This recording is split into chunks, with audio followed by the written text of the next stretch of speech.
بینەرانی عزیزی تەلەڤیزیۆنی کۆمەڵا ئەم کاتە و هەموو کاتێکتان شاد. ئازیزان لا بەرنمەیەکی تر لە زەنجیرە بەرنمەکانی ئاسۆی بەرابەری ژن و پیا و دینەوە خزمەتتان بۆ پێشکەشکردنی ئەڵلقەیەکی تر لەم بەرنمەیە بە میوانداری بەڕێزان ڕووناک شوانی نووسەر و مامۆستای زمانی کوردی و بەڕێز هاشم ڕەزایی چەلەکی سیاسی و مامۆستای لە وڵاتی سوێد. دەسەر گرنگبوونی خوێندن و نووسین بە زمانی دایکی بە بۆنەی ڕۆژی زمانی دایکی لە جیهاندا. 21 فێوریە واتە سێ ڕەشەممە لەلایەن یونسکۆ وەکو ڕۆژی جیهانی زمانی دایکی ناسراوە. زمانی دایکی بەو زمانە دەوترێت کە منداڵ قسەکردنی پێفێر دەبێت و پێش چوونە مەکتەب فێری دەبێت. دەتوانین بڵێن زمان کە ئینسان زاڵ دەبێت بەسەریدا و بۆ بیرکردنەوە و قسەکردن. لە کۆی 200 وڵاتی جیهان ئێران لەو دگمەن وڵاتانەیە کە خوێندن و فێربوونی زمانی دایکی تێدا ڕێگەی پێ نەدراوە. ڕژیمی جمهوری ئیسلامی هەرچەندە و بەپێی یاسای بنەڕەتی ئێران گوتنەوەی زمانی دایکی لە یاسادا گونجاندووە، بەڵام نەتەنیا بایەخی پێنادات و لە بواری خوێندن و فێربوونی سەرەتایی بۆ منداڵان کاری نەکردووە، بەڵکو چالاکوانانی کولتوری و مەدەنی لە کوردستان کە بۆ ئەم کارە گرینگە هەڵدەدەن دەستگیر و سزای زیندانیان بەسەردا دەردەکات. زارا محەممەدی چالاکوانی کولتوری و مامۆستای زمانی کوردی یەکێک لەوانەیە کە بە جۆرمی فێرکردن و گوتنەوەی وانە کوردی لە زیندان ڕاگیرا و حکمی 5 ساڵ زیندانی بەسەردا بڕیوە. ئێستا بۆ چاوتێکردنی ئەم باسە دەچینە لای میوانانی بەرنمەکەمان لە ڕێگەی ئسکایپەوە بە ڕێزان ڕووناک شوانی و هەروە هاشمی ڕەزایی. زۆر بەخێر بێنمەوە بەرنمەی ئاسۆی بەرابەری ئەم هەفتەمان. زۆر سپاس. زۆر سپاس بۆ ئێوە و بۆ میوانی بەڕێز و هەروە بۆ بینەرانی عزیز و خۆشەویست. لەلایەن منیشەوە سپاس بۆ ئێوەی بەڕێز، سپاس بۆ کاکاشمی بەڕێز و ئێوە کە ئەم بەرنمەیەتان بۆمان ئامادە کرد لە ڕۆژی زمانی دایکدا. زۆر سپاس. پرسیارەکانم لە هاوڕێ ڕووناکەوە دەست پێەکەم. هاوڕێ ڕووناک، ئێوە زمانی دایکی چۆن پێناسە دەکەن؟ بەڵێ، زمانی دایک ئەو زمانەیە کە مناڵ یاخۆ بڵین کۆرپەلا لە دایکداندا لە سکی دایکیدا گوێی لێیە کە دایک بە زمانێک قساکە، ئەو زمانە ئەو کۆرپەلەیە لە سکی دایکە هەستی پێ دەکات، گوێی لێیە، بە ئاوازەکەی ئاشنا دەبێت. کاتێک کە دێتە دنیاوە چاو بە دنیا هەڵەهێنێ، زمانەی گوێ لێیە کە دەوروبەرەکەی پێی دەدوێن، قسەی پێ دەکەن، لەگەڵ ئەو زمانە ئاشنا ئەبێت. ئەو زمانە ئەبێتە ڕێگی فێربوون لای ئەو منداڵە، وەکو دارێک کە چۆن لقوپۆپ ئەکا، ڕۆژ بە ڕۆژ گەشە ئەکا، وەکو نەمامێک کە چۆن لقوپۆپ دەکات ڕۆژ بە ڕۆژ گەشاکە. زمانی دایک بەو شێوەیە. لە سکی دایکەوە کاتێک کە مناڵ گوێی لە زمانی ئەو زمانە ئەبێ کە دایک و باوک، بە تایبەت دایک کە گوێی لێیە دوای دێتە دنیاوە دەوروبەر قسەی پێ ئەکەن، ئەو زمانە لەلای ئەو مناڵە ئەبێتە پایە بۆ فێربوون لە داهاتووە.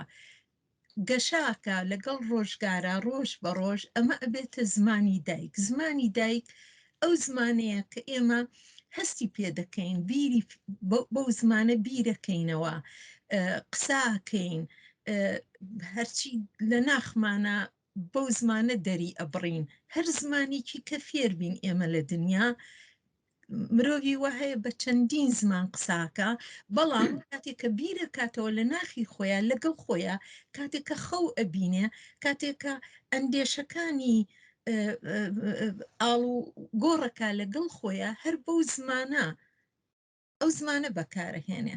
و هەروەها لە کاتێکە کە مرۆڤ ئەوێ هەستێک دەربڕێ، بە هیچ زمانێکی کە ناتوانێت بەو شێوەیە هەست دەربڕێکە وەکو زمانی دایکە. ئەمە زمانی دایکە. بەڵێ هاوڕێ هاشم، ئێوە زمانی دایکی چۆن پێناسە دەکەن؟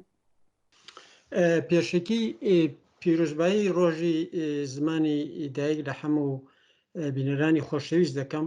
پێشەوەی وەڵامی ئەم پرسیارە بدەمەوە، پێم خۆشە کورتێک باسی ئەوە بکەم کە دوو ناوەندی زۆر ناسراو هەن لە دنیادا، یەکیان بە نێوی سامر ئینستیتیوت ئۆف لینگویستیکس یا کورتکراوەکەی سیلە. ئەمە ناوەندێکە کە زیاتر لە 80 ساڵە لێکۆڵینەوە لەسەر زمان و دیالکتیک دەکات. بەپێی لێکۆڵینەوەی ئەم ناوەندە کە ناوەندێکی سربەخۆیە زیاتر لە 7,000 زمان لە دنیادا هەیە کە نزیکەی 95% ئەو زمانانە تەنیا لەلایەن 6% نفوزی دنیاوە قسەی پێدەکرێت و ئیسفادی لێ دەکرێت. ناوەندێک کەشەیە بە نێوی نەخشەی جیهانی ئەو زمانانی کە لە مەترسی لە ناوچووندا هەن. مەترسی ئەوە هەیە کە نزیکەی نیوەی ئەو زمانانە لە ساڵەکانی داهاتوودا لە ناو پسن و پفۆتن بە جۆرێک کە بە هەردوو حوتو یەک زمان لە بین دەچێن و ئەو زمانانە کامەن ئەو زمانانە کە زمانی ڕسمی نین، منداڵان لە فێرگە بۆ خوێندن کەڵکی لێ وەرناگرن و خەڵکانی کەم بۆ قسەکردنی استفادی لێ دەکەن و هەر لەو ڕوانگەەوە بۆ کە ڕێکخراوی یونسکۆ کە ڕێکخراوی فەرهەنگی نەتەوەی گورتووەکانە بۆ ڕاگررتنی ئەو زمانە کەمینانەیە ڕۆژی جیهانی زمانی دایکی پەسەند کرد. هەروەکو هاورێ ڕوونەک شوانی باسی کرد، زمانی دایک ئەوە بەڵام کاتێک کە منداڵ لە دایک دەبێت و دێتە دنیایەکی ئاواڵەوە بە دوای زیقە و گریانی لێدانی دڵی دایک سوکنایی و ئارامی پێدا. یعنی وەختایە کە دایک منداڵەکە لە باوش دەگرێت فۆرەن ئارام دەبێتەوە. زۆر کەس دەڵێن ئەو منداڵەکە لە زگی دایکیدا بووە گوێی لە لێدان و کوتانی دڵی دایکی بووە و ئەو لێدانە دەناسێتەوە. تەنانەت دەژڵێن کە منداڵ گوێی لە ئەو موسیقیە دەبێت کە دایکی گرتوێتی و دوایش دەیناسێتەوە. دیارە زمانی دایک زمانێکە کە منداڵ بۆ یەکەم جار بەگشتی لە دایکەوە فێر دەبێت. دایکی گوڕگاڵی لەگەڵ دەکات، قسەی لەگەڵ دەکات، حەکایەتی بۆ دەجێڕێتەوە، شۆخی لەگەڵ دەکات، دەیدوێنێت و ئەوە شتێکی زۆر سروشتی و ئاساییە کە مناڵ لە ڕێگەی دایکەوە فێری زمان بێت و هەر ئەو زمانەشە دەبێتە هۆی پەیوەندی لەگەڵ دایکی بە گوڕگاڵ، بە قسە، بە بزە، بە چاو و بە دەست و لەش و لاقۆوانی منداڵ و هەروە ئەوەش دەبێتە پەیوەندیەک لە نێو خێزان لەگەڵ برا و خوشک و کەس و کار و ئەوانەدا. دیارە زمان هیچ بربەستێکیش نییە بۆ ئەوەی منداڵێک فێری چەندین زمان هەبێت. بنەماڵەیەکەیە دایکی فارسە باوکی کوردە یا بە پێچەوانە یا دایکی کوردە باوکی ئازەرێت دەتوانێت فێری دوو زمان و تەنانەت فێری چەندین زمانیش ببن. بنابەنی زمان من دوای لە فرسەدا دێتەوە سەری کە زمان فقط تەنیا پەیوەندی نییە، بەڵام لە ڕوانگەی یەکەمەوە منداڵ زمانی یەکەمی لە زمانی لە دایکەوە فێر دەبێت. بەڵێ هاوڕێ هاشم، گرنگ بوونی خوێندن و نووسینی زمانی دایکی لە چیدایە؟ ڕاستەکەی زمان زانستێکە وەکو هەموو زانستەکانی دیکە، وەکو زانستی پزیشکی و هەر لە ماوەی بەتایبەت دوای شەڕی جیهانی عالمیدا کاتێکی زۆر تەرخان کرا بۆ زمانی دایک. یەکی ئەوەڵەن زمان لایەکەوە بۆ پەیوەندیگرتنە، بۆ پەیوەندی لەگەڵ کەس و کار، لەگەڵ دەوروبەر، لەگەڵ کۆمەلگا. لە هەمان حاڵدا زمان ئامرازێکە بۆ بیرکردنەوە، ئامرازێکە تۆ بیری پێدەکەیەوە.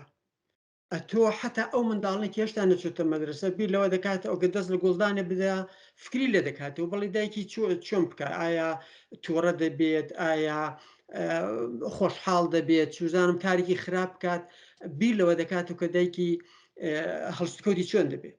بنابەرین ئامرازێکە بۆ بیرکردنەوە. تەنانەت من ئێستاش نزیکەی 30 ساڵە لە سوێدم، شارزایی باشمێر لەسەر زمانی سوێدی، بەڵام بیرکردنەوە بیرکردنەوەی زمانی دایکی خۆم بووە.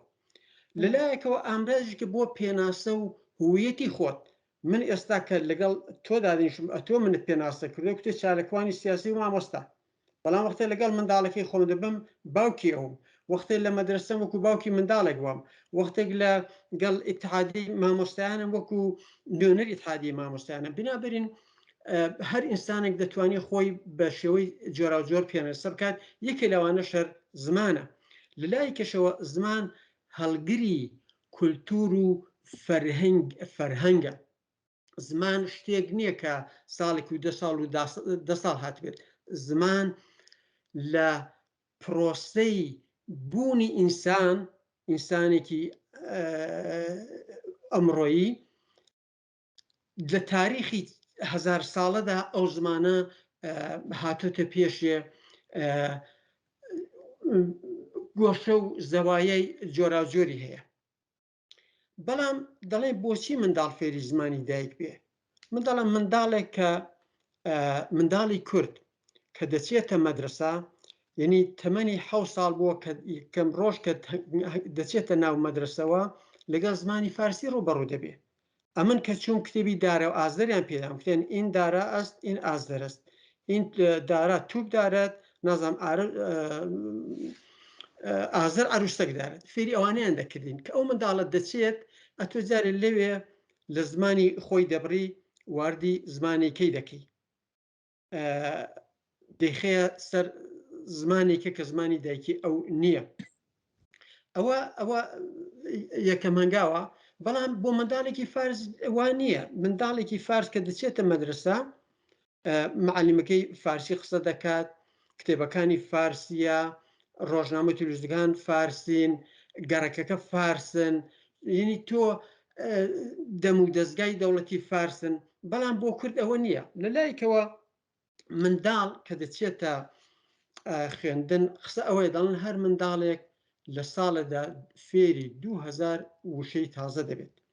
منداڵێک کە لە تەمەنی 7 ساڵاندا دەچێتە مەدرسە خاوەنی 10 تا 12,000 وشەی زمانی دایکی خۆیەتی. بەڵام کە ئەو منداڵی کورد دەچێتە کلاس، دەچێتە مەدرسەی زمانی فارسی، ئیتر لێوەوە بەری پێدەگیرێت کە وشەی زمانی دایکی پەرەبستێنێت. ئەوە یەک. دووەم ئەوەی منداڵی کورد کە مەجبورە بە فارسی بخوێنێت، بە شێوەیەکی نابەرابەر لەگەڵ منداڵی فارس ڕەکەبەرایەتی دەکات لە مەدرسە ئەوانە. ئەوەش بەشێ لە شتەکانی کە مەربوط بە زمانە. زمانی دایکیش مەسئلەیەکە کە تۆ دەتوانی هەست و سۆزی خۆتی پێ دەرببڕی لە حاڵەتی خۆشیدا و لە حاڵەتی ناخۆشیدا. تەنانەت شتێکە کە تۆ ئەگەر لە هەر وڵاتێک بی 40 ساڵ لە وڵاتێکی بی ئینگلیسی زمان، فڕانسی زمان، ئالمانی سوێدی زمان، وەختێ دێ سەر بژاردننی شتێک ئەتۆ دەگەڕەوە سەر زمانی دایکی خۆت. جگە لەوانەش لێکۆڵینەوەی یەکجار زۆر کراوە، بە تایبەت لە 50 ساڵی ڕابردوو لەسەر دەور و نەخشی زمانی دایک بۆ فێربوون لە بوارەکانی دیکەدا، تەنانەت بۆ فێربوونی زمانی دیکەش. و هەر بۆشە دەڵێن زۆر لایەن هەن دەڵێن منداڵ کلاسی 1 و 2 با بە زمانی دایکی و خۆی بخێنێ، بە دلیلی ئەوە دەورەیەکە کە منداڵ لەوێدا فێری ڕێزمانی زمان دەبێت. و کاتێ منداڵ فێری ڕێزمانی زمانی دایکی خۆی بوو، باشتر زمانەکانی دیکەش فێر دەبێت. ئەو لیکۆڵینەوانە کە گەورەترین لێکۆڵینەوە وابزانم 2 کەس کردیان بە نێوەکانی من ئەوە نێویان دەبەم، ڤیرجینیا کۆلیر ئۆکوانیە توماس. ئەمانە 2 پرۆفسۆرن کە لەسەر دەور و نەخشی زمانی دایک لە ئەمریکا لێکۆڵینەوەیان کرد. بۆ ماوەی 10 ساڵ نزیکەی 50,000 خوێندکار لەو لێکۆڵینەوەیدا بوو. ئاکامەکەی چی بوو؟ ئاکامەکەی ئەو بوو چوویە لە ئەمریکا منداڵی ئیسپانیۆلی زمان هەیە کە هێندێک لەوانێکی ئیسپانیۆلی زمانە دەیانێنە مەدرسەی ئینگلیسی، هێندێکیش دەیانێنە مەدرسەی ئیسپانیۆلی زمان کە هەم ئیسپانیۆلی بخێن هەم ئینگلیسی بخێنن. ئاکامەکەی بۆ دەڵێ ئەو منداڵانەی کە چوون هەم زمانی ئیسپانیۆلی کە زمانی دایکیان بۆ خوێندووە هەم ئینگلیسییان خوێندووە، تەنانەت ئینگلیسیەکەشیان باشتر بووە کە لەو منداڵانەی کە چوون زمانی ئینگلیسی وەکو زمانی دووەم خوێندویانە. بەڵێ هاوڕێ هاشم دەگەڕێمەوە لاچان. ئێستا با پرسیارێکم لە هاوڕێ ڕووناکەم. هاوڕێ ڕووناک خەسارەتەکانی نەزانینی زمانی دایکی یان نەخوێندنی زمانی دایکی چین بەڕای ئێوە؟ ئەم پرسیارە جارێ وامان لێ دەکات لێرەوە سڵاو و پشتیوانی خۆمان بۆ زارا و هاوڕێکانی زارا لە زیندانی جمهوری ئیسلامیە بنێرین، هەروەها ئەو خەباتکارانی ڕێگەی ئازادی ئینسان، ئازادی دەربڕین بە زمانی دایک لە زیندانەکانی باکووری کوردستان لە ڕۆژ ئاوا بە تایبەتی لە ئێران ئێستا زانین کە زۆر دژایەتی فێربوونی زمانی دایک دەکرێت. فێرنەبوونی زمان ڕاستەکەی من لێرە لەم کۆمۆنەی خۆمان لە سوێد زمانی دایک دەڵێمەوە، زمانی کوردی. لەم کۆمۆنە وەکو هاوڕێی هاشم ئاماژەی پێدا لێرە 35 زمانی جۆرا و جۆر ئەخوێنرێت. ئەوەی کە لە سوێد دەستی پێکرد، ئەوەی کە هاندەر بوو بۆی سوێد دەست پێ بکە بۆی کەوا زمانی دایک بکرێت بە شێوەیەکی فەرمی لە خوێندنگەکانە بوترێتەوە و هانی مناڵ بدرێت کە زمانی دایک بەهێزکە بۆی بتوانێت زمانەکانی تر فێر بێ. ئەوە بوو کە لەسەر بناغی ئەو تیۆریانە بوو کە وەکو هاوڕێ هاشم ئاماژەی پێدا، ئەو تیۆریانەی کە ئەڵێ ئەو کەسی زمانی دایکی بناغە داکوتراو بێت، زمانی دایکی بەهێز بێ، ئەتوانێت زمانەکانی تر زۆر بە ئاسانی فێر بێ. تەنانەت لە دەربڕینیشە ئەتوانێت بە زمانێکی تریش بتوانێت هەمان دەربڕین بکا کە لە زمانی دایکیە هەیەی. لەبەر ئەوە لەم وڵاتە زۆر گرنگی بە زمانی دایک، زۆر بایەخ بە زمانی دایکە درێ. زیانی فێرنەبوونی زمانی دایک دیارە مناڵ کاتێکە لە سەرەتای ئاماژەمان بۆ کرد کە مناڵ کاتێک کۆرپەلەیە لە دایکداندا لە سکی دایکیدا ئاوازی زمانی خۆی فێر وەرئەگرێ، زمانەکەی خۆی فێر ئەبێ. کاتێکە لە سەرەتای ژیانی سەرەتایشی داواتە 6 ساڵی یەکەم کە لە زۆربەی وڵاتەکانی خۆمان لە وڵاتانی ڕۆژهەڵاتی ناوەڕاست مناڵ لە 6 ساڵی 7 ساڵی دەست بە خوێندن ئەکا، یاخۆ تەنانەت ئەگە زووتریش دەست پێ بکە، بەڵام لە سەرەتای ژیانی ئەو زمانێکی گوێ لێ بووە لە ناو خێزانی خۆیە کە ئەو زمانە نییە کە ئەچێتە خوێندنگە گوێی لێیەتی. مەبەسمان لە ئێرانە، لە تورکیایە، لە سووریایە و هەروەها لە وڵاتانەی کەوا کەمایەتیەکانی تایە، هەموو کەمایەتەکان باسەکەین ئێمە، تەنها باسە کورد ناکەین لێرە. تەنانەت لێرە لە وڵاتی سویدیشە ئەم مناڵە ئەو زمانە گرون دەبووی، ئەو زمانە بناغەیە بووی. کاتێک ئەچێ زمانێکی تازەی گوێ لێ بێ، وەک تووشی سەر لێ شێوان ئەبێ لە نێوان زمانە تازەکە و زمانی دایکیدا. بۆیە ئەگەر بێت و زمانی دایک هەر ئەو زمانی کە لە ماڵەوە فێری بووە لە سەرەتاوە بەهێز کرێ، ئاشناییەکی بڵین لە ناوەندی خوێندنگەکەیە ئەو زمانە هەبێت. ئیتر ئەگەر لە وڵات لە کوردستاندا بۆ نمونە یان لە کوردستان لە ڕۆژهەڵاتیان لە باکووریان لە ڕۆژ ئاوا ئەگەر لە خوێندنگەکانیشە بە هەمان زمان بەردەوام بێ، ئەو مناڵە دیارە بناغەیەکی باشتری ئەبێ. بەڵام ئەگەر کاتێککە دێت فێری زمانێکی تازەی گوێ لێ ئەبێ، وەکو ئەوەیە لە بەردەم لە شوێنێک کاوەستا و هیچ شتێ نازانێ، هیچ شتێ تێ ناگا، وەکو ئەو مناڵانەی کە تازە دێن بۆ سوێد. مناڵ لێرە کە تازە دێ بۆ سوێد هەر لە ئەوە ڕۆژەوە لە سەرەتاوە یەکەمین ڕۆژەوە کەسێک تەرخان ئەکەن بووی کە لە خوێندنگەکە پێشوازی لێ بکە بە زمانی خۆی قساکە، بۆ ئەوەی کەوا مناڵەکە تووشی شۆک نەبێ، جۆنەڵیت زەدە نەبێت لە ناوەندەکە. ئەمە زۆر زۆر گرنگە. کاتێککە مناڵ نەتوانێت هاوسەنگی ڕاگرێ لە نێوان زمانی خۆی، زمانەکەی کە لە ماڵەوە قسەی پێکردووە لە ناوەندی خوێندنە بە زمانە تازەکە کە نتوانێت هاوسەنگی پیاکە، تووشی سەر لێ شێوان ئەبێ. ئەم سەر لێ شێوانە بەردەوام ئەبێ لە پرۆسەی خوێندنی لە ساڵەکانی داهاتووە.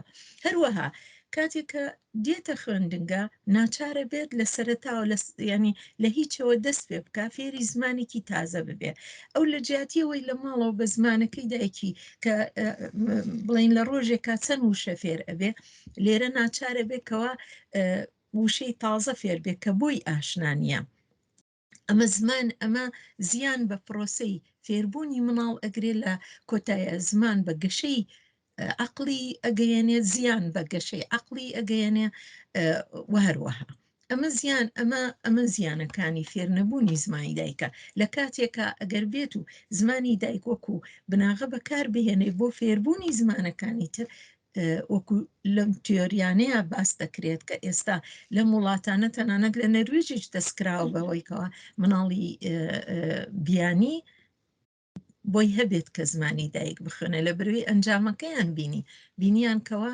دەرەنجامێکی زۆر باشی ئەبێ مناڵ زیاتر گەشەکە زمانی دووەم و سێم زۆر بە خێراتر فێر ئەبێ بۆیە فێربوونی زمانی دایک زۆر گرنگە خۆت بەردەوامی لە فێربوونی زمانی دایک زۆر گرنگە.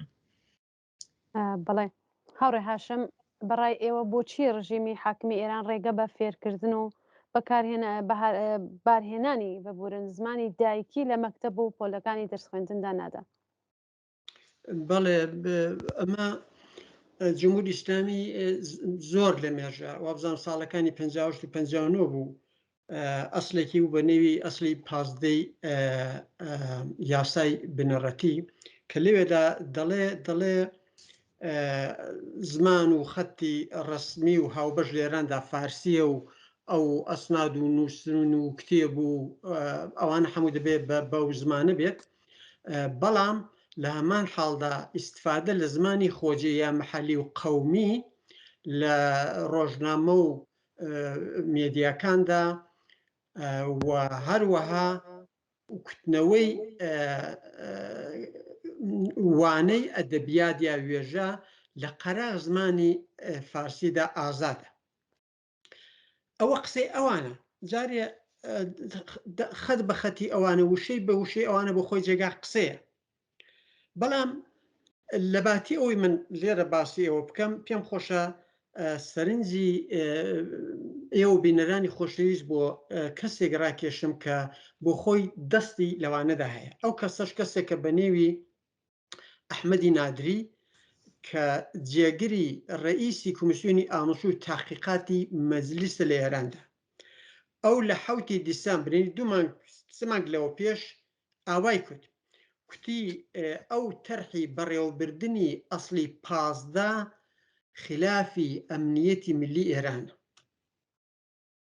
یعنی کوتی بەحسەکەی ئەو بووکە زمانی دایک وەکو مەترسیەک لەسەر ئەمنیەتی ملی ئێرانی حساب کرد هەروەها دەڵێت هەرم کابرایە دەڵێ ئەو تەرحا بۆتە هۆی شێواندنی نەزمی ئاسایی زمانی لە ئێراندا منزوری زمانی ئاسایی لە ئێراندا زمانی داستەپێنراوی فارسیە بەسەر نەتەوەجۆ بە جۆرەکاندا جا هەرم کەسە هەرم ئەحمەدی نادریە لە 14 ئازەر هین 14 بە فرانباری ئەم ساڵدا کۆبوونەوەی ئەو کۆمیسیۆنە بوو بە عنوانی دژایەتی یا ئیحتراز کۆبوونەوەکەی بەجێش بە ئەتراز بە ئەو بەندە وەر ئەو کەسە دەڵێت محمەد دەڵ زمانی فارسی میراتی هەموو ئێرانیەکە و بناغەی سەرەکی هویەت و پێناسەی ئێرانیە و وەزیفەی دەوڵەت و مەجلیس و خەڵکی پشتیوانی لە ئەو زمانی فارسی ئەسلی شتەکەش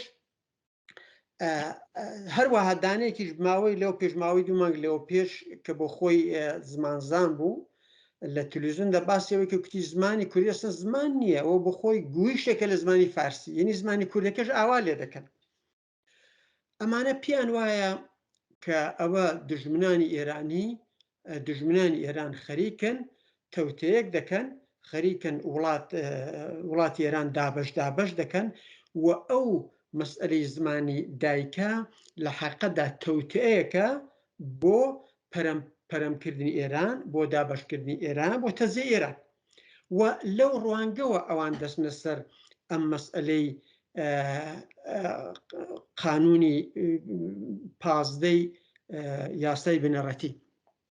بەڵام هەر لەو ماوەشدا ڕەگەز پەرستانی ئێرانی بەرامبەر بەو خاڵانە هێندێک قسە باز دەکەن کێکی لەوانە ئەوەیە دەڵێ لێوێ دەنووسراوە ئازادە، نووسراوە زمانی نەتەوەکانی کە یا زمانهای مەحەلی و قەومی بێسلا ئازادە، خۆ نەکوتراوە دەوڵەت بەرپرسە لە دابینکردن و بەڕێوەبردننی و ئیجرای پرۆژەی زمانی دایک لە ئێراندا. ئەوە لەلایەکەوە لەلایەکەشەوە دەڵێن کە ئەوە پەسەند کراوە قەرارە لە ساڵی 1403 ئەو ئەدەبیات و زمانە خۆجێیەکان یان مەحەلیەکان بە پێی هەر مەنتەقەیەک 2 واحدی اختیاری، یعنی 2 ساعت لە حوتەیاندا لە پایی حوتمۆشت نازانم حوتی و دەهم چییە دەڵە بیان بێ. بەڵام سیرتر لە هەموو ئەوانە ئەوەیە دەڵێ وانەکتنەوەی ئەو کتێبانە، یعنی ئەو کتێبە فەرنەگە عەرەبیە، ئەگە کوردیە، ئەگە تورکیە دەبێت بە زمانی فارسی بێ. یعنی کابرا ئەگەر دەرسی زمانی کوردی یا عەرەبی یا بەلوچی یا تورکی دەڵێتەوە دەبێت بە زمانی فارسی دەرسەکان بڵێتەوە و معەلیمەکانیش وەزیفەیان ئەوەیە، حەقیان نییە زمانی کوردی بە زمانی کوردی دەرس بڵێنەوە، بەڵکو دەبێت زمانی کوردی بە زمانی فارسی دەرس بڵێنەوە. لەلایەکەشەوە بەحسیان ئەوەیە دەڵێن نظامی پەروەردەی ئێران تا ئێستا بە پێی ئەو قاعدە یەک زمانی بووە. ئێمە ناتوانین بین ئیستثنایەک قائل بین بۆ ئەوەی کە نەتەوەکانی کە بە زمانی خۆیان ینی کەڵک لە زمانی دایکی خوان وەرگن. دیارە لێرەدا ئەوەی کە کورد دەبێت داوای بکات ئەوە نییە کە لە حوتیەکدا سعاتێک یا 2 سعات منداڵی کورد زمانی کوردی بخێنێ. ئەسلی ئەساسی و ئەسلی بنەڕەتی ئەوەیە کە زمانی کوردی ببێتە زمانی سەرەکی لە فێربوون و پەروەردە لە کوردستاندا. ئێمە دەبێت بۆ ئەوە خەبات بکەین. خەباتی سەرەکی ئێمە دەبێت ئەوە بێت داستەپاندنی زمانی کوردی لە فێرگەکان بۆ فێربوون و پەروەردە بۆ منداڵی کورد هەبێت. ئێمە نابێت لەوە کەمتر بێنە خوارێ. ئێمە نابێت بەوە ڕازی بین کە منداڵ حوتویەک سعاتێک یا 2 سعات پسێ زمانی کوردی بخێنێ. دیارە ئەوەش دەستکەوتێکە. هەموو ئەوانە خۆ بە بڕوای من نەتیجە و بەرهەمی خەباتی تێکۆشەرانی کوردن لە ئێران. بەڵێ هاوڕێ هاشم ببوورە مە ناو قسەکان چانەوە ئەو پرسیارە گەرەکم و لە هاوڕێ ڕووناکی کەم کە هەرەوەی کە خۆتان باستان کرد ئەرکی خەباتکاران و مامۆستایانە. ئەو پرسیارم ئەوەیە ئێستا کە خۆتان نەزانن کە لە کوردستان و لە ئێران ناڕزایەتی مامۆستایان و معلمان بێژین لە ئارایەدایە، ئەرکی مامۆستایان و خەڵکی شۆڕشگوێری کوردستان لەم بوارەدا چییە؟ بەڵێ دیارە پشتیوانی خۆمان بۆ مامۆستایان دەرەبڕین لێرەوە. مافی ئاسایی هەر مرۆڤێکە کە بە زمانی خۆی پەروەردەی خۆی پەروەردەکە، مێژووی خۆی بخوێنێ، دەرسە زانستیەکان و دەرسە ئەدەبیاتی خۆی بخوێنێ. زۆر سەیرم لێ دەیانی ئەو ببورن من زۆر شارەزاییم لە قانونی ئەساسی لە دەستوری ئێرانە نییە ئەوەی کە هاوڕێ هاشم ئاماژەی پێدا بەڕاستی بەلامەوە سەرنجمی ڕاکێشا کە قسەی لەبارەوە بکەم کە دیارە دەوڵەتە شۆڤینیستەکان هەروەها سەردەمی سەددام بە هەمان شێوە بوو. بۆ نمونە من خەڵکی کەرکووکم، لە کەرکووک بۆمان نەبوو ئێمە بە زمانی دایک بخوێنین لە نێوان ساڵەکانی 70 تا 74 تا ڕادەیەک ئازادیەک هەبوو بۆ خوێندن. بەڵام کێشەکە ئەوە بوو ئەو کێشەیە ئێستاش هەیە لە کوردستانە. تا پۆلی 12 تۆ بە کوردی ئەتخوێن، کاتێک کە ئەچوویتە زانکۆ لە زانکۆ زمانی کوردی تەنها بەشی زمانی کوردی لە زانکۆی بەغای خۆت سلێمانی هەولێر سلێمانیش نەمایتر بەشی ئەدەبیاتی کوردی هەبووی تر لە دوای کلاسی 12 تۆ زمانی کوردیت نەبوو لەبەرەوە خەڵک زۆر ئەیان داهاتووی نییە زمانی کوردی مناڵی خۆیان ئەناردە بەر زمانی بەرخوێندنی زمانی عەرەبی زیاتر ئەمە دەوڵەتە شۆڤینیستەکان وەکو کارتێکی سیاسی کارتی فشاری سیاسی بەکاری ئەهێنن دژ بە نەتەوە بەو نەتەوانەی لە چارچەوەی ئەو وڵاتانە ئاژین لە سوێد بۆ نمونە فنلەندیەکان نەتەوەی دووە من لە وڵاتە لە هەموو کۆمۆنێکە لە ناو خوێندنگەکانە بەشی خوێندنی زمانی فنلەندی هەیە هەموو مناڵێ بۆی هەیە لە جاتیوێ بچێ سویدی بخوێنێت لێرەدا زمانی سوێدی ئەبێتە زمانی دووەم بۆ مناڵەکە بۆی هێ بچێ زمانی فنلەندی بخوێنێ زمانی سوێدی ئەبێتە زمانی دووەم ئینگلیزی ئەبێتە زمانی سێم و هەروەها هاوکات مناڵ فێری چەندین زمانە بێ لە کاتێکە کە زمانەکەی خۆی ئەساسی فێربوونی بناغی فێربوونی زمانەکانی ترا لەبەرەوە وەکو لە سەرەتا ئاماژەم پێدا زمان وەکو درەختێکی ڕەگدا کوتاوە ئەم درەختە کە وەکو نەمامێک ئەینێژی چڵوپۆپ ئەکا گەشە ئەکا بەر ئەدا گەڵای سەوز دەرهێنێ بەڵام ئەگە پێ بێت و تۆ ڕەگەکەی سووتان ئەو زمانە لە گەشەکردن ئەوەستێ مەرامی دەوڵەتە شۆڤینیستەکان هەر ئەوەیە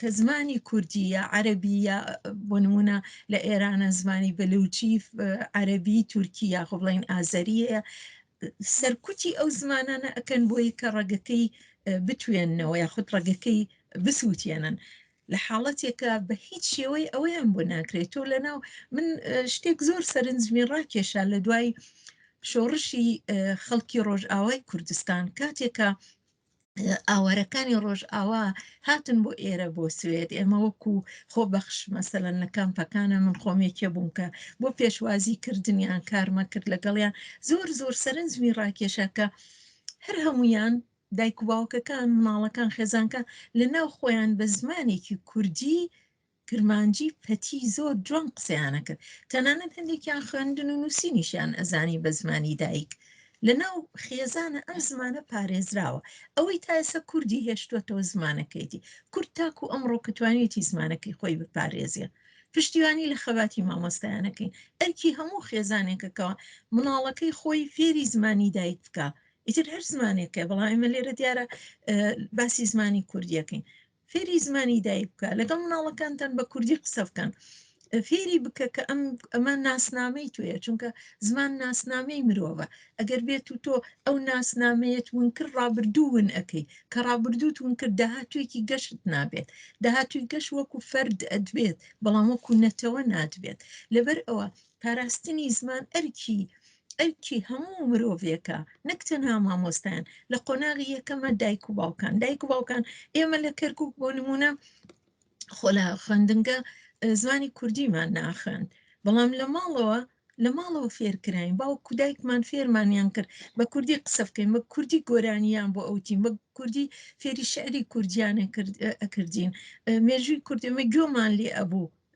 گۆمان لێ ئەبوو کە باسییانە کرد باسی سیاسیانە کرد باسی مێژووی کوردیان ئەکرد لە ناو خێزانە کە تۆ زمانەکەت هەبوو شارەزاییت هەبوو ئەو ئامرازت هەبوو کە تۆ تێبگەیت ئەتوانی هەموو ئەوانە وەرگری و لە دەریشەوە بەکاری بێنی لە داهاتوە بەکاری بێنی فێربوونی زمانی دایک بۆ گەشەکردنی عقلی مرۆڤ زۆر گرینگە لەبەر ئەوە پێویستە هەموو کەسێ بایەخی پێ بدە مامۆستایانی زمان لە ڕۆژهەڵاتی کوردستان وەکو لێرە سڵاوم بۆیان نات پشتیوانیان لێ ئەەکەین ئەرکیان ئەوەیەکەوە بەردەوام بن لەو خەباتە بەردەوام بن لە پشتیوانی کردنی یەک کۆڵ نەدەن بەرهەمی ئەم خەباتەیان حتمما دەستکەوتی ئەبێ لە باشوورە ئێستا زۆر بەداخەوە من حەزەکەم ئاماژەبەوە بدەم زۆربەی خێزانەکان مناڵیان ئەنێرنە بەر خوێندنی زمانەکانی تر زۆر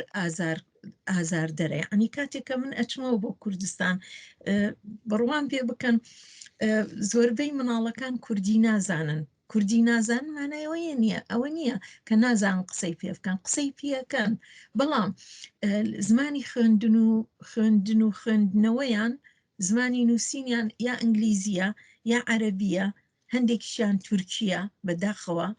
ئەمە زمانی ئێمە نییە، زمانی کوردی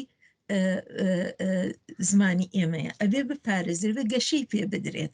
یعنی من سەیرە بەلامەوە ئەگەر باشووری کوردستان ئێستا قەوارەیەکی ئازادە تا ڕادەیەک هەرێمێکی سربەخۆیە، بۆچی ئەبێت زمانەکانی تر لەو بەشە گەشەی پێ بدرێ و بەو شێوەیە بکرێتە بناغە بۆ فێربوونی مناڵ؟ ئەی زمانەکەی خۆمان، خۆ ئێمە کاتێ لەژێر دەسەڵاتی سەدداما بووین توانیمان زمانەکەی خۆمان بپارێزین.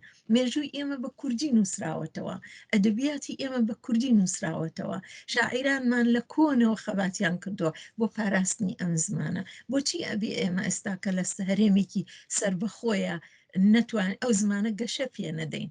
بەداخەوە کاتێک کە سەیری میدیای کوردیەکەی تووشی خەمێکی گەورەبی بڕوان پێ بکەن زۆربەی خێزانەکانی دەرەوەی وڵات لێرە مناڵەکانیان بە کوردیەکی ئەو نەپارا و جوان قساکەن، کە ئەچیتە وڵات هەندێک جا گاڵتەت پێکەن، پێتەڵامە چێ مناڵەکەت وەکو کتێب قساکە. من ئەم زمانەم فێری کردووە.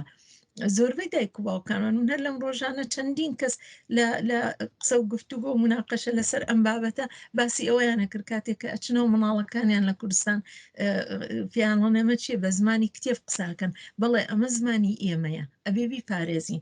کاتێک کە من ڕێگی درەختی زمانەکەم بەهێز بوو، لە قوپۆپی بەهێز ئەبێت، درەختێکی فراوان ئەبێتە دارستانێ لە داهاتوە، ئەتوانم لە بەرەکەی بخۆم. بەداخەوە کە بەو شێوەیە ئێستا لە کوردستانە. بەڵێ بەڕێزان ڕووناک شوانی و هەروەها بەڕێز هاشمی ڕێزای، من پرسیارێکم نەماوە، ئەگەر بۆ خۆتان قسێک هەیە وەکو ئاخری قسە فەرموو. وەڵای من پێم خۆش بوو چەند خاڵباس بکەم. یەکی لەسەر ئەو خەسارناسیە، ئەویش ئەوەی کە وەختێک کە تۆ منداڵی کورد کە کووردە دەیبێ کلاسی زمانی فارسی، لەوێ تۆ بە ئیجبار دەیخەیە گروپێکی زمانی دیکەوە، ویان ئەوەی کە دایک و باوک ئەو مەجالیان نییە کە مەدرسە هەڵبژێن، دەبێت بچنە مەدرسەی زمان فارسی هەڵبژێن. من وەختی خۆی کە دەرسی زمانی سوێدیم دەکتەوە، وەختێک کچێکی جەحێل هات تەمەنی 21 ساڵ بوو، من پێوا بوو تورکە و بەڵام لەگەڵ خوشکە گەورەکەی هاتوو. دوای کە مەتۆزیوم کووردە لێم پرسیینەی ڕۆژین بوو، کتم کوردی دەزانیت؟ فرمێسک بە چای دەهاتە خوارێ، کوتینا ئەمن کوردی نازان، بە دلیل ئەوەی هەموو ڕۆژێ معلیمەکە دەیکوت دێنامە پای تەختە دەیکوت دەبێت بڵێ تورکم، وڵاتەکەم تورکیەیە، پەرچەمەکەشم پەرچەمی تورکیەیە، ئیجازەیان نایدەین. جا ئەو منداڵە لەگەڵ دایک و باوک و خوشک و براوانی بە تورکی قسە دەکرد. یعنی ئەو هەستەی ئەو کەسە بێگومان خەڵکانێکی زۆر بەوە ناڕەحەتن، بە پەرۆشن کە ئەوانە ناتوانن زمانی دایکی خۆیان بخوێنن یا بنووسنەوە. بەڵام خەسارناسی کەش ئەوەیە کە لە ماوەی ئەم بەتایبەت 15 ساڵەدا کە من سەرنجم داوە بە زۆر ڕاگەاندنە ڕسمیەکان فەرزەن شوڕای شارەکان لە کوردستان یا ڕاگەاندنی دکتۆرەکان بە تایبەت لە کوردستان لە ڕۆژهەڵات مەبەستمە بە بۆنەی کۆڕۆناوە، ئەمانە کە قسە دەکەن ئەتۆ هەست دەکەی کە 90% قسەکانیان فارسیە، بەعزە وشەیەکی کوردیشی تێدایە. کاگەر من دڵنیام ئەگەر ئەو نەوارانە بەری لە شیراز داینی، لە دێهاتێکی شیراز داینی خەڵکی گوێی بدەنێ 90% لێ حاڵی دەبن. یعنی ئەم کەسە، ئەم شوڕای شارانە کە ئاوە قسە لەگەڵ منداڵەکانی خۆیان دەکەن، من دڵنیام دوو دەیکە خەڵکەکە وەکو ئێستا ئەم شوڕانە قسە دەکەن کە زۆربەی هەرە زۆری وشەکانیان فارسیە و بە دەگمەنیش وشەی کوردی تێدا هەیە. ئەوە بە بڕوای من مەترسیەکە. لە هەمان حاڵدا ئەوەش دەبینم کە خەڵکی کورد گروپەی چکولە لە شارەکان و تەنانە لە دێهاتی کوردستان لە ماوەی ئەو 20 ساڵی ڕابردوودا حولی بێوچانیان داوە بۆ کوتنەوەی وانەوانی زمانی کوردی خۆبەخشانە لە شار و لە دێهاتەکان، و خەڵکانێکی زۆر فێری کوردی نووسین بوون. و هیوادارم ئەوە هەر درێژەی هەبێت و ئەو کەسانە ئەو گروپانە بە بڕوای من جێگای دڵخۆشی و ڕەزامەندی. بەڵام وەختە دەگەڕێتەوە سەر زمانی کوردی من پێم وایە ئەوە تەنیا وەزیفەی مامۆستا و خەڵک نییە، پێش هەموو شتێک بە بڕای من دەبێ دایک و باوک متقاعد بن، دڵنیا من کە خوێندنی وینی منداڵیان بە زمانی دایک بخوێنێت ئاکامەکەی باشتر دەبێت. بەڵام زۆر کەس هەر ئێستاش پێی وایە کە منداڵ نەخێر بە زمانی فارسی بخوێنێت بە دلیلی ئەوەی بارحاڵ زمانێکی مستەلەتە و تاڕادێکیش ناحەقیان نییە. بەڵام دەبێت دایک و باوک متقاعد بن کە خوێندن بە زمانی دایک ئەو منداڵەکەی گەشە پێدات لە هەموو بارێکەوە، ئەمە لە بواری زمانی دایکەوە، لە بواری زمانی فارسیەوە، لە بواری عولومەکانی دیکەدا. ئەمە لایەکیش بە بڕای من مامۆستایان کە هەروەک هەڕۆنەخشانی کوتی کە بە بڕای من مامۆستانی ئێران ئێستا لە ئێراندا بوونەتە وەسێترین و پانوبەرینترین جوڵانەوەی کۆمەڵایەتی و تێکەڵ بووە بە داخوازە سیاسیەکان لەسەر برسێتی و نەداری و هەژاری قسە دەکەن. ئەمانە جێی پشتیوانین ئەم مامۆستایانە و حەول و زەحمەتێکی زۆریان داوە بەتایبەت لە کوردستانیش و لە هەما حاڵەت دەبینین کە زۆر مامۆستایان ئەزیەت دەکرێن، ئەشکەنجە دەکرێن، وەکو زارا محەممەدی زیندانی دەکرێن. ئەمە لایەکیش بە بڕای من حزبە سیاسەکانی کورد دەبێت زۆر زیاتر پێداگیری بکەن لەسەر زمانی کوردی، لەسەر کەڵگوەرگرتن لە زمانی کوردی لە خوێندنگاکاندا. تەنانەت ئەو گروپانەی وەکو ژینگە پارێز و ئەو چالاکانی مەدەنی لە شارەکانی کوردستان بە بڕوومان دەبێت بایەخێکی زۆر زیاتر بدەن، دەبێت ئەوە لە بەرنمەکانیاندا بگونجێنن کە دیفاع و پشتیوانی بکەن لە خوێندن بە زمانی دایک و دیارە شاعران و نووسەران و هونەرمەندانی کوردیش لەو ماوەدا دەور و نەخشێکی بەرچاویان بووە لە پەردان بە زمانی کوردی. بەڵام ئێمە وەختایەک دڵنیا دەبین کە زمانەکەمان تووشی نەسکۆ نابێت کە زمانی کوردی هەر لە باخچەی ساوایانەوە کەڵکی لێوەرگێ، هەر لە بە قەولی فارسی لە کودەکستانەوە کەڵکی لێوەرگێ، منداڵ لە مەدرسە ئیسفادەی لێ بکات، منداڵ فێری وشەی کوردی بێت، منداڵ بە زمانی دایک بخوێنێت، بە زمانی دایک بیر بکاتەوە، بە زمانی دایک بتوانێت شت بنووسێ. منداڵ وایە منداڵ کە تۆ وەکو قوتوویەکی خاڵی کە دەچێتە مەدرسە جەمسەرێکی ئەوەیە کە شت دەبینێ، شت دەبیستێ، بە ئیسلاح ئینپوت کە شت تەجروبە دەکات و لە هەمان حاڵدا لەو لاشەوە ئاوتپوتەکە ئەنجامەکەیەتی کە دەبێتە قسەکردن، نووسین، شێعرکوتن، وێنە کێشانەوە، چزانم کارێکی عملی ئەنجام بکە. ئەوەی کە لە مشکی منداڵ چی دەبێت و چی نابێت کەس نازانێت. بەڵام لێرە بە فارسی ئەو ئینپوتە منداڵ دەبێت بیر بکاتەوە بە کوردی و لەو لاشەوە دیسان بە زمانێکی بێگانی کە دەبێت بنووسێت، دەبێت قسە بکات. یعنی منداڵی کورد بەو لە حازەوە دیارن منداڵین تەوەکانی عەرەب و تورکیش زڵمی زۆریان لێ دەچێت. بۆیە بە بڕوای من خەڵکی کورد بەگشتی چالاکانی سیاسی، حزبە سیاسیەکان، ژینگە پارێزەکان، چالاکانی مەدەنی دەبێت پێداگیری بکەن لە خوێندن بە زمانی دایک. بەڵێ هاوڕێ ڕووناک ئێوە فەرمونۆ وەکو قسەی دوایی بەڵام بە کورسی.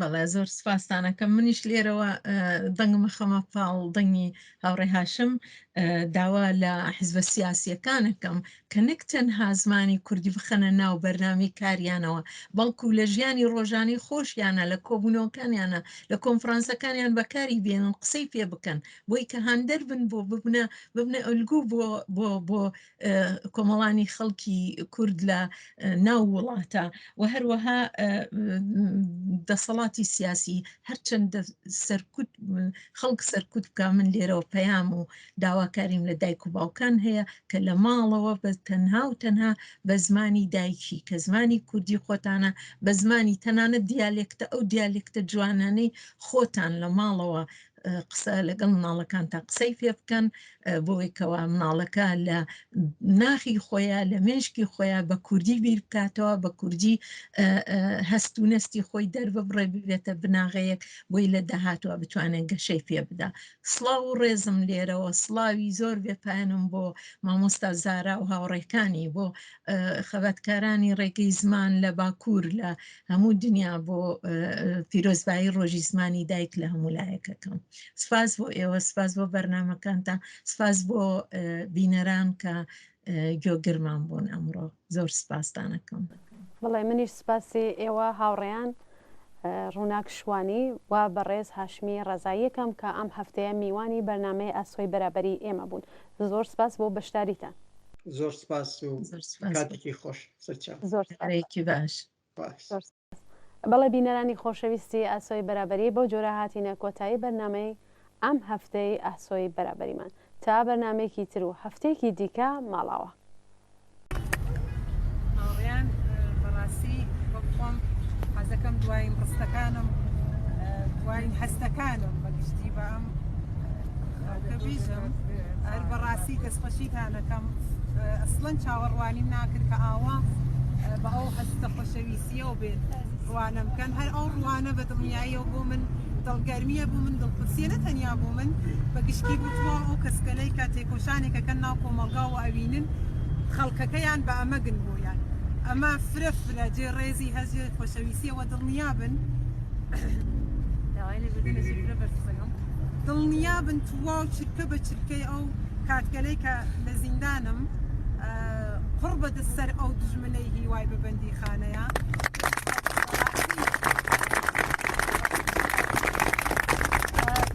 لە ماوەی ئەم 2 ساڵ و نیمە کە لە دەست بەسەرکرانمە تێپەڕیەوە هاتمەسە دەرەوە بەردەوام وتگمە ئەو کەسەی کە دی لە کردی ئەو کەسێک کە ها لە بەندی خانە بە دڵنیاییە و 100% کە ئەچێتە ئێنە دڵنیاتر ئەوێتەوە کە چێ کردگە و کە باوەڕمەندتر ئەوێ بە کارەکانی و بە بیر و باوەڕەکانی بۆیە